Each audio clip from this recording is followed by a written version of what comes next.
Hello students, कैसे हैं आप सब। उम्मीद करता हूं कि आप सभी अच्छी तरीके से होंगे और इस वक्त आप स्टडी भी कर रहे होंगे।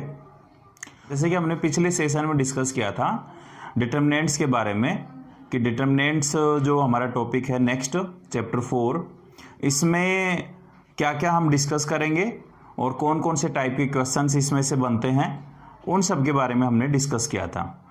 और मैंने आपको बताया था कि बोर्ड एग्जाम में इस टॉपिक में से 6 मार्क्स से एक बड़ा क्वेश्चन पूछा जाता है और प्रॉपर्टीज़ को लेकर के भी क्वेश्चन आता है इसमें। तो ये जो चैप्टर है वो बहुत ही इम्पोर्टेंट चैप्टर है।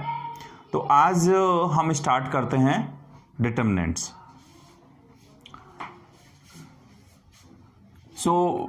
सबसे पहले हम बात करेंगे कि डिटर्मिनेंट क्या है, कौन कौन से टाइप की डिटर्मिनेंट हम डिस्कस करेंगे।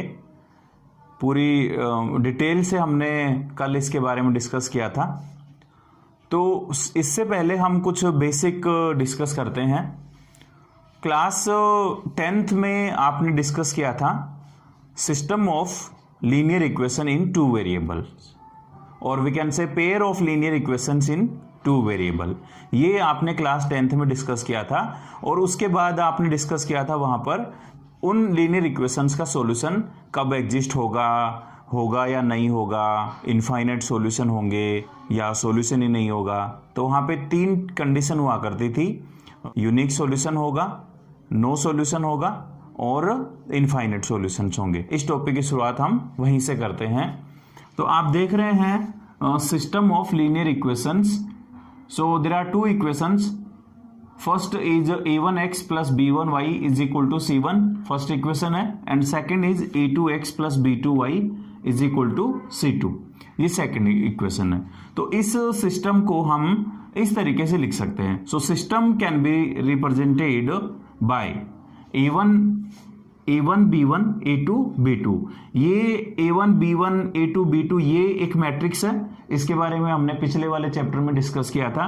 तो ये मैट्रिक्स कहाँ से मिलती है, जो x और y वेरिएबल्स हैं उनके जो कोफिशिएंट्स हैं वहाँ से हमें ये मैट्रिक्स मिल जाती है। बड़ा आसान है, ज़्यादा हेडेक लेने की ज़रूरत नहीं है इसमें कि कैसे हम लिखेंगे। बड़ी सिंपल सी बात है। मल्टीप्लिकेशन हमने डिस्कस किया था, मल्टीप्लिकेशन ऑफ मैट्रिसेज, तो उसकी हेल्प से ही इस सिस्टम को हमने लिखा हुआ है यहाँ पे। तो जो x और y के कोफिशिएंट्स हैं वहाँ से हमें एक मैट्रिक्स मिल गई। और ये जो मैट्रिक्स है आप देख रहे हो यहाँ पर 2 वेरिएबल हैं, तो 2x2 ऑर्डर की मैट्रिक्स मिली। फिर हम एक और मैट्रिक्स लिखेंगे वेरिएबल से, x और y से एक और मैट्रिक्स लिखेंगे और ये मैट्रिक्स हम इस तरीके से लिखेंगे कि इन दोनों मैट्रिक्स का प्रोडक्ट पॉसिबल हो। तो इस मैट्रिक्स में नंबर ऑफ कॉलम्स कितने हैं, 2। ये फर्स्ट कॉलम है, ये सेकंड कॉलम है। तो सेकंड मैट्रिक्स हम इस तरीके से लिखेंगे, उसमें रो कितनी होंगी, 2 रो होंगी, कॉलम्स कितने भी हो सकते हैं। तो जो वेरिएबल्स हैं x और y उनसे एक कॉलम मैट्रिक्स बनेगी। तो ये बन गई x and y is equal to, फिर राइट हैंड साइड में कोफिशिएंट्स हैं c1 c2, तो यहां से भी एक कॉलम मैट्रिक्स आ जाएगी। So we can say this system of linear equations can be represented by a1 b1 a2 b2 x y is equal to c1 c2। तो मैट्रिसेज के मल्टीप्लिकेशन से हम इस सिस्टम को लिख सकते हैं। सो 10th क्लास में डिस्कस किया था कि इस सिस्टम का सॉल्यूशन कब एग्जिस्ट होगा और सॉल्यूशन कैसा, यूनिक सॉल्यूशन। यूनिक सॉल्यूशन का मीनिंग हम जानते हैं, 1 and only 1 सॉल्यूशन। और उसके लिए कंडीशन थी a1/a2 is not equal to b1/b2। और इसको जब हम सिंप्लीफाई करते हैं तो क्रॉस मल्टीप्लाई करेंगे, तो यहाँ a1 मल्टीप्लाई b2 माइनस करेंगे। माइनस क्यों करेंगे, क्योंकि ये राइट हैंड साइड में लिखा जाएगा, फिर ट्रांसपोज करेंगे तो ये आ जाएगा a2 b1। तो यहाँ से कंडीशन आ जाएगी a1 b2 minus a2 b1 is not equal to 0। तो ये कंडीशन जब अप्लाई होगी तो इस सिस्टम का यूनिक सॉल्यूशन एग्जिस्ट होगा। तो फिर यहां से एक कंडीशन आ गई, a number a number a1 b2 minus a2 b1 is associated with a square matrix A is equal to a1 b1 a2 b2। तो यहाँ से जो नंबर आएगा a1 b2 minus a2 b1, ये इस मैट्रिक्स के कॉरस्पॉन्डिंग हमें मिलता है। और ये मैट्रिक्स कैसी है? ये है स्क्वायर मैट्रिक्स, और इसी नंबर को हम बोलते हैं डिटर्मिनेंट। तो हम एक तरीके से कह सकते हैं determinant is a number may be real और complex associated with a square matrix, उसे हम बोलते हैं डिटर्मिनेंट। अब हम इसकी डेफिनेशन देखते हैं। डिटर्मिनेंट क्या होती है? Let A be a square matrix of order n। A एक स्क्वायर मैट्रिक्स है, इसका ऑर्डर क्या है? n। इसका ऑर्डर n होगा, इसका मतलब है कि इसका ऑर्डर n बाई n होगा, यानी इसमें नंबर ऑफ रोज और नंबर ऑफ कॉलम्स कितने हैं? n रोज हैं और n ही कॉलम्स हैं। So A be a square matrix of order n। So what is determinant? Determinant is a number. Determinant is a number. Determinant is a number, real or complex. Number may be real or complex, associated with a square matrix.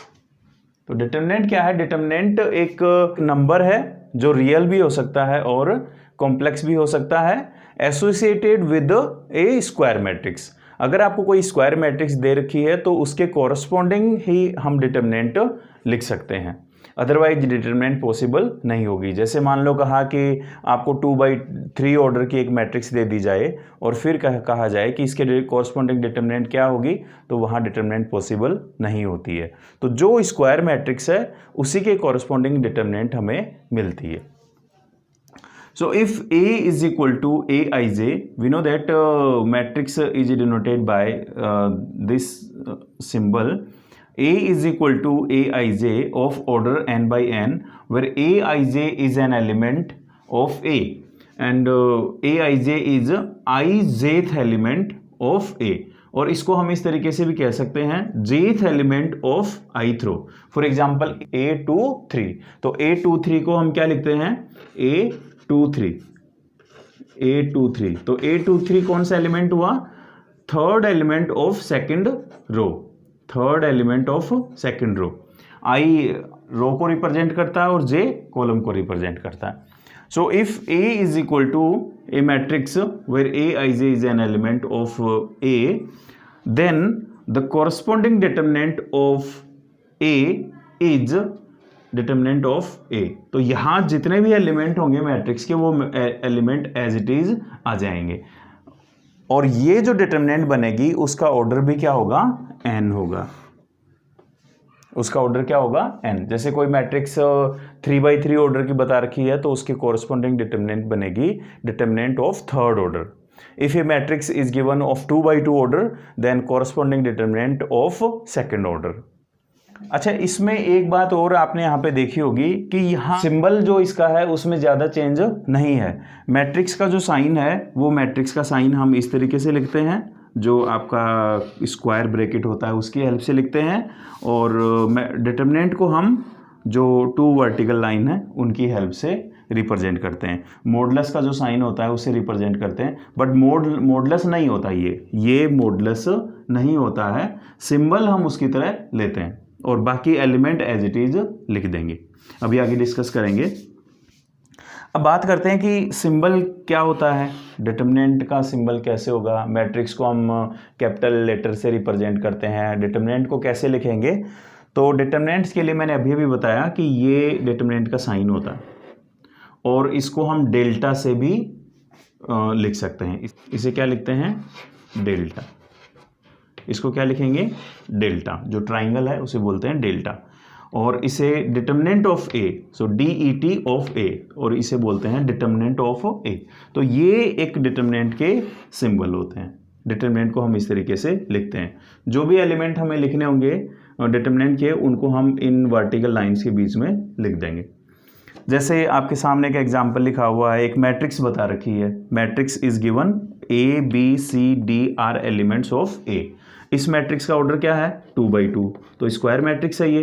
तो इस matrix के corresponding determinant हम लिखेंगे, elements as it is आ जाएंगे ABCD, बस इसका जो साइन है वो हम चेंज कर देंगे। ये स्क्वायर ब्रैकेट लिखा हुआ था और इसमें हमने 2 वर्टिकल लाइन लिख दी। इस तरीके से हम स्क्वायर मैट्रिक्स के कोरस्पॉन्डिंग डिटरमिनेंट लिखते हैं। हम इसका एक एग्जांपल देखते हैं। ए मैट्रिक्स इज गिवन,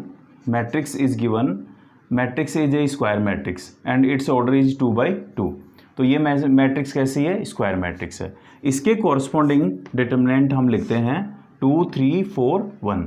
इसके जो एलिमेंट्स हैं वो एज इट इज़ आ जाएंगे, इसका जो साइन है वो चेंज हो जाएगा सिर्फ, और इसे हम डिटरमिनेंट ऑफ ए या डेल्टा से या फिर डिटरमिनेंट ऑफ ए से रिप्रेजेंट करते हैं। यहाँ 2 कंडीशंस हैं या 2 रिमार्क हम जिन्हें कहें, इनको आपको याद रखना है। वो रिमार्क क्या है? Determinant of A read as determinant of A. इसको हम कैसे रीड करते हैं? Determinant of A, not modulus of A, क्योंकि मोड का भी साइन कुछ इसी तरीके से होता है जैसे मोड एक्स। तो ये मोड एक्स है, ये एक फंक्शन है और यहाँ पर डिटरमिनेंट ए का ओनली नंबर होता है। तो ये क्या है? सिर्फ डिटरमिनेंट ऑफ ए का साइन है, not modulus of A. Second, only square matrices have determinant, यानी ये हम पहले भी डिस्कस कर चुके हैं कि सिर्फ स्क्वायर मैट्रिक्स का ही डिटरमिनेंट पॉसिबल होता है। अगर कोई स्क्वायर मैट्रिक्स नहीं है तो उसका डिटरमिनेंट पॉसिबल नहीं होता। यहाँ इस टॉपिक डिटरमिनेंट में हम फर्स्ट ऑर्डर की डिटरमिनेंट डिस्कस करेंगे, सेकंड ऑर्डर की डिटरमिनेंट डिस्कस करेंगे and determinant of third order के बारे में भी हम डिस्कस करेंगे। तो how to expand a determinant, तो अब हम डिटरमिनेंट का एक्सपेंशन देखेंगे कि किसी डिटरमिनेंट को कैसे सिंप्लीफाई करेंगे। तो यहाँ पे लिखा हुआ है एक्सपेंशन ऑफ ए डिटरमिनेंट। तो सबसे पहले आता है determinant of first order. First order की डिटरमिनेंट कौन सी होंगी? जो मैट्रिक्स 1/1 ऑर्डर की हैं उनके कॉरस्पॉन्डिंग डिटरमिनेंट आपको फर्स्ट ऑर्डर की मिलेगी।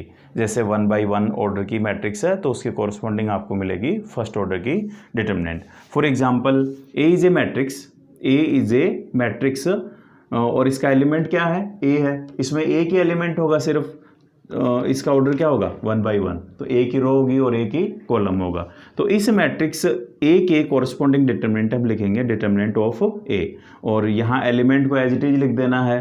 तो यहाँ जो भी नंबर होगा वो इसका आंसर आ जाएगा। फॉर एग्जाम्पल एक मैट्रिक्स लिखी हुई है जिसका एलिमेंट है 3, तो इसके कॉरस्पॉन्डिंग डिटरमिनेंट की वैल्यू आ जाएगी 3। अगर कोई मैट्रिक्स बी लिखी हुई है, मैट्रिक्स बी, इसका एलिमेंट है -3, तो इसके कॉरस्पॉन्डिंग डिटरमिनेंट बन जाएगी डिटरमिनेंट ऑफ बी और इसकी वैल्यू आ जाएगी -3। तो इस तरीके से हम एक डिटरमिनेंट जो कि फर्स्ट ऑर्डर की है उसका सॉल्यूशन हम फाइंड कर लेते हैं, या यूँ कहें expansion of A determinant of first order. इसके बाद हम देखते हैं determinant of second order. Second order की डिटरमिनेंट कब मिलेगी? जब आपको मैट्रिक्स 2/2 ऑर्डर की गिवन होगी। 2/2 ऑर्डर की जब मैट्रिक्स गिवन होगी तो हमें सेकंड ऑर्डर की डिटरमिनेंट लिखनी पड़ेगी। सो यहाँ पे आप देख रहे हैं कि मैंने एक एग्जांपल लिख रखा है, matrix A is equal to 2 3 4 1। इस मैट्रिक्स का ऑर्डर क्या है? 2/2। तो इसके कॉरस्पॉन्डिंग डिटरमिनेंट हम लिख सकते हैं क्योंकि ये कैसी मैट्रिक्स है? स्क्वायर मैट्रिक्स है। तो इस मैट्रिक्स के कॉरस्पॉन्डिंग डिटरमिनेंट हम लिखेंगे determinant of A is equal to, और हमें करना क्या है? बस ये जो इसका साइन है उसे चेंज करना है, बाकी एलिमेंट एज इट इज आ जाएंगे। तो 2 3 4 1। अब इसको एक्सपेंड कैसे करेंगे? तो आप देख रहे हो कि ये फर्स्ट कॉलम है, ये सेकंड कॉलम है, ये फर्स्ट रो है, ये सेकंड रो है। तो हम क्या करेंगे? क्रॉस मल्टीप्लाई करते हैं। 10th क्लास में था एक क्रॉस मल्टीप्लिकेशन मेथड, तो यहाँ हम क्या करते हैं? इनको क्रॉस मल्टीप्लाई करते हैं। तो पहले हम इनको मल्टीप्लाई करेंगे, 2 मल्टीप्लाई होगा 1 के साथ, तो इसका जो एक्सपेंशन आएगा 2 × 1। फिर माइनस का साइन ले लेंगे और 4 मल्टीप्लाई होगा। अब 4 को मल्टीप्लाई करेंगे 3 से और 4 को मल्टीप्लाई करेंगे 3 से, तो माइनस का साइन ले लेना। सो 4 × 3, तो यहाँ पे आ जाएगा -4 × 3, और इसे सिंप्लीफाई कर लेंगे तो ये आ जाएगा 2 1 × 2 -4 3 × 12, तो 2 - 12 आ गया -10। और ये इस डिटरमिनेंट का आंसर आ गया। तो फिर कैसे एक्सपेंड करते हैं, इस 2/2 ऑर्डर की अगर कोई डिटरमिनेंट है A11, A12, A21, A22, कौन से ऑर्डर की डिटरमिनेंट है, डिटरमिनेंट ऑफ सेकंड ऑर्डर। तो हम इसे लिख लेते हैं डिटरमिनेंट ऑफ ए। तो determinant of A is equal to, तो इसे कैसे एक्सपेंड करेंगे, पहले ये मल्टीप्लाई हो जाएंगे, तो ये आ जाएगा A11 इंटू A22 माइनस आ जाएगा। अब हम इनको मल्टीप्लाई करेंगे और माइनस का साइन ले लेंगे, so minus A21 multiply by A12 और इसे सिंप्लीफाई कर लेंगे और हम डिटरमिनेंट की वैल्यू फाइंड कर लेते हैं। आप आगे मैट्रिक्स का इन्वर्स फाइंड करना डिस्कस करेंगे, हालांकि हमने पहले वाले चैप्टर में भी देखा था और कल मैंने आपको बताया था कि यहाँ पर भी ए इन्वर्स फाइंड करना है, तो वहाँ उसकी कंडीशन अलग है, एडजॉइंट फाइंड करके उसका इन्वर्स फाइंड करते हैं। तो यहाँ पर कंडीशन है कि अगर ये 0 नहीं आएगा, कहने का मतलब determinant of A is not equal to 0, तो उसी मैट्रिक्स का इन्वर्स एग्जिस्ट होगा। अगर किसी मैट्रिक्स की कोरस्पॉन्डिंग डिटरमिनेंट की वैल्यू 0 नहीं आती है तो उस मैट्रिक्स का इन्वर्स एग्जिस्ट करेगा, और अगर ये वैल्यू 0 आ जाए तो उसका इन्वर्स एग्जिस्ट नहीं करेगा। ये कंडीशन आगे हम इसे डिस्कस करेंगे। तो अभी जैसे मैंने बताया कि determinant of a matrix is 0। अगर कोई मैट्रिक्स आपको दे रखी है और उस मैट्रिक्स के कोरस्पॉन्डिंग डिटरमिनेंट आपने लिखी और उस डिटरमिनेंट को हम एक्सपेंड कर सकते हैं, और एक्सपेंड करने के बाद उस डिटरमिनेंट की वैल्यू आ गई 0, तो उस मैट्रिक्स को हम बोलते हैं singular matrix. So we can say if determinant of a matrix is 0 then the matrix is called singular matrix, otherwise matrix is called non singular matrix. कल मैंने डिस्कस किया था कि यहाँ 1 मार्क क्वेश्चन पूछा जाता है सिंगुलर मैट्रिक्स को लेकर के, तो उसी के बारे में हम डिस्कस करते हैं। देखिए ये एक मैट्रिक्स है A और इसके एलिमेंट हैं 2 1 6 3, और कैसी मैट्रिक्स है ये, स्क्वायर मैट्रिक्स। अब हम क्या करते हैं, इसके कोरस्पॉन्डिंग डिटरमिनेंट लिखते हैं। इसके कोरस्पॉन्डिंग डिटरमिनेंट हमने लिखी डिटरमिनेंट ऑफ A, जिसे हम डिटरमिनेंट ऑफ A ऐसे भी लिखते हैं, और इसके कोरस्पॉन्डिंग डिटरमिनेंट हमने लिखी, तो एलिमेंट्स एज इट इज आ जाएंगे 2 1 6 3। अब सेकेंड ऑर्डर की डिटरमिनेंट को कैसे एक्सपेंड करते हैं वो अभी जस्ट हमने डिस्कस किया था कि पहले ये दोनों एलिमेंट मल्टीप्लाई होंगे और फिर उसके बाद हम इनको मल्टीप्लाई करेंगे और नेगेटिव साइन लिख देंगे। तो यहाँ पर आ जाएगा 2 3 जा 6 माइनस 6 1 जा 6, और यहाँ से वैल्यू आ गई 0। इसका मतलब ये हुआ डिटरमिनेंट ऑफ A 0 आ गया। इसका मतलब ये हुआ इफ, तो यहां पर एक कंडीशन आ गई, यहां एक कंडीशन आ गई, if determinant of A is equal to 0 then the matrix A is called singular matrix। Singular matrix यानी जिस मैट्रिक्स के कोरस्पॉन्डिंग डिटरमिनेंट की वैल्यू अगर 0 आ जाती है तो उस मैट्रिक्स को हम बोलते हैं, कैसी मैट्रिक्स कहेंगे, सिंगुलर मैट्रिक्स। तो यहाँ ये जो मैट्रिक्स बता रखी है A, ये मैट्रिक्स कैसी मैट्रिक्स होगी, ये एक सिंगुलर मैट्रिक्स होगी, सिंगुलर मैट्रिक्स। अब हम यहाँ एक क्वेश्चन डिस्कस कर लेते हैं जो CBSE एग्ज़ाम में, बोर्ड एग्ज़ाम में कई बार पूछ लिया करते हैं, 1 मार्क क्वेश्चन आ जाता है। Find the value of K if 2K - 1 3 1 is a singular matrix. तो इस पे बेस्ड 1 मार्क और 2 मार्क क्वेश्चन आ जाता है कई बार बोर्ड एग्ज़ाम में।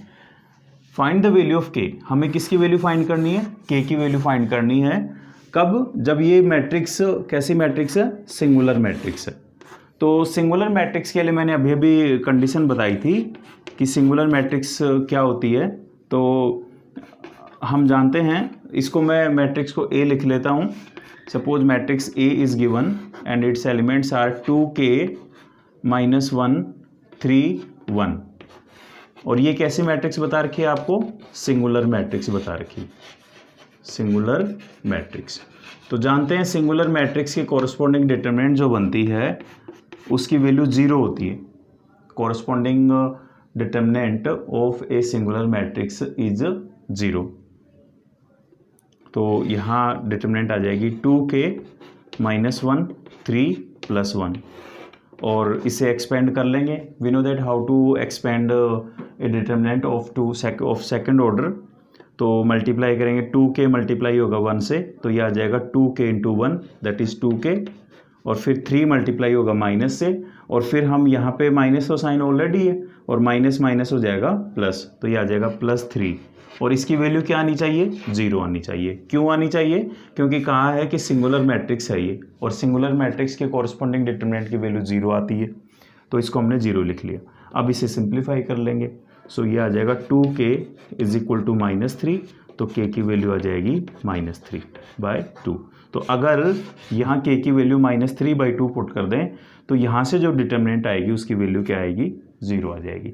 इस तरीके से हम क्वेश्चन को सोल्व कर लेते हैं। और जिन मैट्रिक्स का डिटरमिनेंट 0 नहीं होता है, 0 नहीं होता है, उनको बोलते हैं non singular matrix, non singular matrix. अब हम एक क्वेश्चन और डिस्कस करते हैं इक्वलिटी ऑफ डिटरमिनेंट्स को लेकर के। इसको लेकर के भी बोर्ड एग्जाम में कई बार 1 मार्क क्वेश्चन पूछ लेते हैं।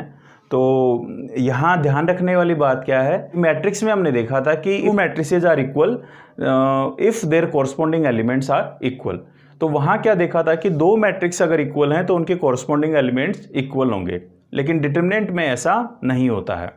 अगर डिटरमिनेंट इक्वल बता रखी हैं और अननोन वैल्यू फाइंड करनी है तो आप दोनों को क्या करोगे? सिंप्लीफाई करोगे, एक्सपेंड करोगे, और एक्सपेंड करने के बाद आपको वहाँ से एक इक्वेशन मिलेगी और उस इक्वेशन को सोल्व करके उस अननोन वेरिएबल की वैल्यू फाइंड करनी है। तो ध्यान रखना, अगर आपने दोनों को कंपेयर कर लिया और कॉरस्पॉन्डिंग एलिमेंट्स को इक्वल कर दिया, इक्वेट कर दिया, तो आपका क्वेश्चन गलत हो जाएगा। तो बड़ा सिंपल क्वेश्चन है, बट यहाँ पे बात है ध्यान रखने वाली, आपको इस बात को याद रखना है।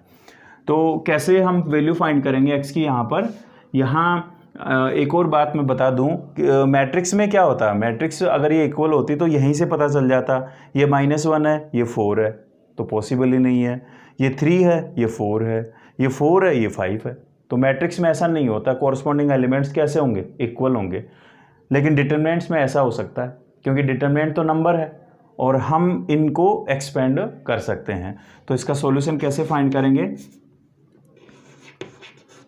इसका सॉल्यूशन फाइंड करेंगे, हम 2x को मल्टीप्लाई करेंगे 4 से, तो ये हो जाएगा 8x, और ये 3 × -1 -3 होता है, और इनको मल्टीप्लाई करते हैं तो माइनस साइन लेते हैं, तो माइनस माइनस हो जाएगा +3 is equal to 3 × 5 is 15 and -4 4 जा 16।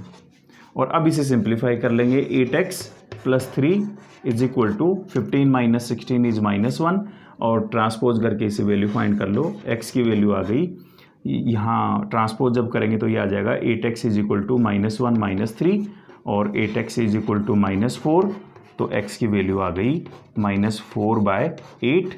इसका मतलब x की वैल्यू आ गई -1/2, और इस तरीके से हम x की वैल्यू फाइंड कर सकते हैं। अब हम डिस्कस करते हैं expansion of A determinant of third order. 1 by 1 order की मैट्रिक्स होगी तो फर्स्ट ऑर्डर की डिटरमिनेंट बनती है, और उसमें तो एक ही एलिमेंट होता है, जो एलिमेंट होगा वो उसका आंसर आ जाएगा। और सेकंड ऑर्डर की डिटरमिनेंट में 2 by 2 ऑर्डर की मैट्रिक्स रहनी चाहिए। तो वहाँ हमने देखा कि कैसे उसे हम सिंप्लीफाई करते हैं। डिटरमिनेंट को जब सिंप्लीफाई करते हैं तो किसी रो और कॉलम के एक्सपेंड हम उसे सिंप्लीफाई कर सकते हैं। तो सेकंड ऑर्डर की डिटरमिनेंट में ऐसा नहीं होता, वहाँ तो डायरेक्ट आपको मल्टीप्लाई करना पड़ता है। लेकिन जब थर्ड ऑर्डर की डिटरमिनेंट हो तो वहाँ आप किसी भी रो और कॉलम को लेकर के एक्सपेंड कर सकते हैं। तो सबसे पहले बात करते हैं कि ये एक मैट्रिक्स आपको गिवन है, matrix A is given of 3 by 3 order की मैट्रिक्स, स्क्वायर मैट्रिक्स होनी चाहिए। तो इसके कॉरस्पॉन्डिंग डिटरमिनेंट हम लिखेंगे, determinant of A is determinant of A is equal to लिखेंगे, एलिमेंट्स एज इट इज आ जाएंगे A11, A12, A13, A21, A22, A23, A31, A32, A33। ये हमने इसके कॉरस्पॉन्डिंग डिटर्मिनेंट लिख ली। अब हम क्या करेंगे, मैंने जैसे कहा कि determinant of third order can be expand using any row और एनी कॉलम। तो किसी भी रो और कॉलम को लेकर के आप उसे एक्सपेंड कर सकते हो। In this determinant there are 3 rows R1, R2, R3 and 3 columns C1, C2, C3। ये फर्स्ट कॉलम है, ये सेकंड कॉलम है, ये थर्ड कॉलम है। तो आप यहाँ पर किसी भी रो और कॉलम को लेकर के एक्सपेंड कर सकते हो, लेकिन सबसे बेस्ट क्या होता है कि आप फर्स्ट रो को लेकर के एक्सपेंड करो तो अच्छा रहता है, क्वेश्चन में गलती नहीं होती है। तो कैसे एक्सपेंड करेंगे, आगे जब टॉपिक डिस्कस करेंगे तो हम इनके साइन देखेंगे कि ये कौन से साइन का होता है, ये कौन से साइन का होता है। जनरली ये प्लस का होता है, ये माइनस का, ये प्लस। तो अल्टरनेट चलते हैं, plus minus plus, minus plus minus and plus minus plus. इस तरीके से इनके साइन होते हैं, बट वो आगे डिस्कस करेंगे। तो अभी हमें करना क्या होता है कि कैसे एक्सपेंड करेंगे। जैसे मैं फर्स्ट रो लेकर के इसे एक्सपेंड कर रहा हूँ। कौन सी रो लेकर के, फर्स्ट रो। तो फर्स्ट रो लेकर के जब एक्सपेंड करूँगा तो मैं क्या करूँगा, सबसे पहले A11 लिखूँगा, A11। अब क्या करेंगे, इसकी A11 के कॉरस्पॉन्डिंग रो और कॉलम को डिलीट कर देंगे।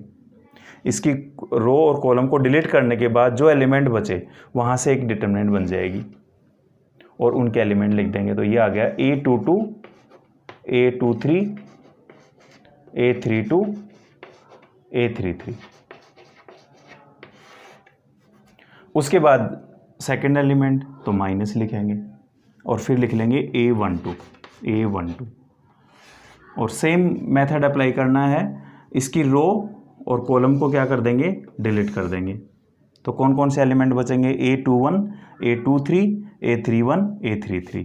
तो ये एलिमेंट लिख देंगे A21, A23, A31, A33। और अब फर्स्ट रो का थर्ड एलिमेंट लिख लेंगे। तो थर्ड एलिमेंट है A13 और फिर क्या करेंगे, A13 के कॉरस्पॉन्डिंग रो और कॉलम को क्या कर देंगे, डिलीट कर देंगे। तो बचेंगे कौन कौन से element, A21, A22, A31, A32 और इनको लिख देंगे यहाँ पे। इनसे एक डिटरमिनेंट बना लेंगे। तो ये आ जाएगा A21, A22, A31 और A32। और ये सेकंड ऑर्डर की डिटरमिनेंट है, तो इसको सिंप्लीफाई करना हमने अभी देखा था। तो यहाँ पर आ जाएगा A11 मल्टीप्लाई बाय, ये मल्टीप्लाई होगा तो ये आ जाएगा A22, A33 माइनस कर देंगे, ये A32 मल्टीप्लाई होगा A23 से, तो ये आ जाएगा A32 मल्टीप्लाई बाय A23, फिर माइनस का साइन।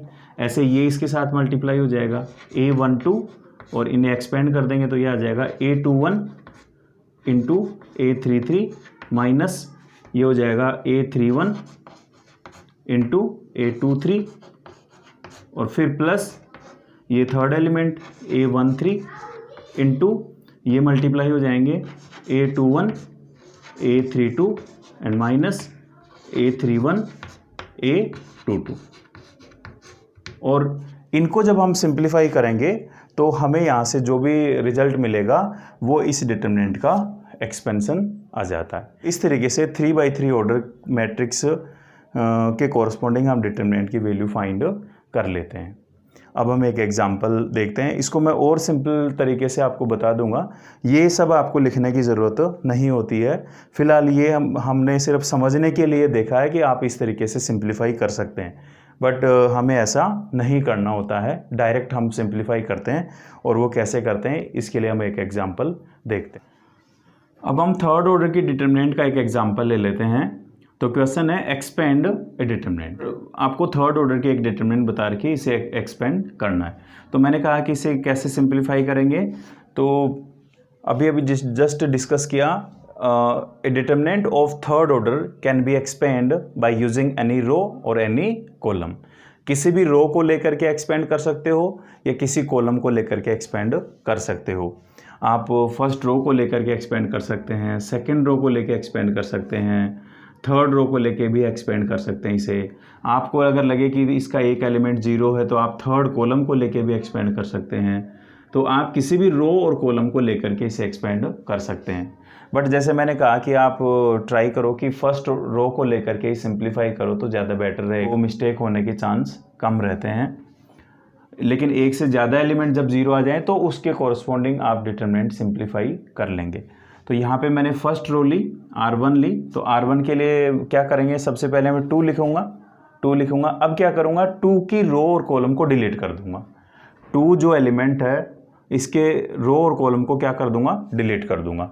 फिर बचेंगे क्या, -1 0 3 4। तो आप यहाँ पे डिटरमिनेंट लिखने की ज़रूरत नहीं है, डायरेक्ट सिंप्लीफाई कर देंगे। तो डायरेक्ट कितना आ जाएगा, -1 मल्टीप्लाई होगा 4 से तो ये आ जाएगा -4। फिर ये एलिमेंट होगा मल्टीप्लाई, तो 3 मल्टीप्लाई होगा 0 से तो ये 0 आ जाएगा। उसके बाद हम सेकेंड एलिमेंट लिख लेंगे। सेकेंड एलिमेंट क्या है, -1 नहीं है, माइनस साइन इस एलिमेंट के लिए लिखते हैं और यहाँ पे 1 था तो -1। अब हम क्या करेंगे, 1 की रो और कॉलम को डिलीट कर देंगे। तो कौन कौन से एलिमेंट बचेंगे, 4 0 2 4। तो पहले 4 मल्टीप्लाई हो जाएगा 4 से, तो 4 4 से 16 एंड -2 × 0 इज 0। तो ये भी हो गया। अब हम थर्ड एलिमेंट लिख लेंगे। अब इसका साइन पॉजिटिव होता है बट ये ऑलरेडी माइनस है, इसलिए हम -3 लिख लेंगे और फिर इसकी रो और कॉलम को डिलीट कर देंगे। रो और कॉलम को डिलीट कर देंगे तो एलिमेंट बचेंगे 4 -1 2 3 और इन्हें मल्टीप्लाई कर लेंगे। सो 4 3 जा 12 एंड -2 × 1 इज -2, बट माइनस साइन लेंगे इसके लिए तो -+2 और इस तरीके से हम इसे कैलकुलेट कर लेंगे। तो ये आ जाएगा, यहाँ पे तो 0 है इसलिए -4 ही रहेगा। सो 2 × -4 इज -8। यहाँ पे 16 -0 ये भी 16 ही रहेगा, तो -1 × 16 इज -16 और यहाँ पर 12 + 2 आ गया 14 एंड 14 3 जा 42 और सिंप्लीफाई कर लो तो ये -66 इसकी वैल्यू आ जाएगी। तो इस तरीके से -66 इसकी वैल्यू आ जाएगी। ये था डिटरमिनेंट क्या होती है, उसका सिंबल क्या होता है वो हमने देखा और कौन कौन से ऑर्डर की डिटरमिनेंट होती हैं। तो डिटरमिनेंट को मैं फिर से बता रहा हूँ। डिटरमिनेंट क्या है, determinant is a number real और complex corresponding to a square matrix. और ये मॉडुलस नहीं होता, कैसे रिप्रेजेंट करेंगे वो मैंने आपको बताया। And then how to expand a determinant of first order, second order and third order. तो ये था एक्सपेंशन। अब हमें क्या करना है, जो हमारी एक्सरसाइज 4.1 है उसके हमें क्वेश्चन सोल्व करने हैं। और 4.1 एक्सरसाइज के जो क्वेश्चंस हैं वो जो मैंने अभी बताया उन पे बेस्ड हैं और जिस तरीके के एग्जांपल बताए उसी टाइप के क्वेश्चंस हैं। तो ये आप ट्राई करना और उसके बाद जो भी आपके डाउट्स हो वो आप प्लीज़ मुझसे शेयर करें, उनका सॉल्यूशन आपको दूंगा। Thank you so much.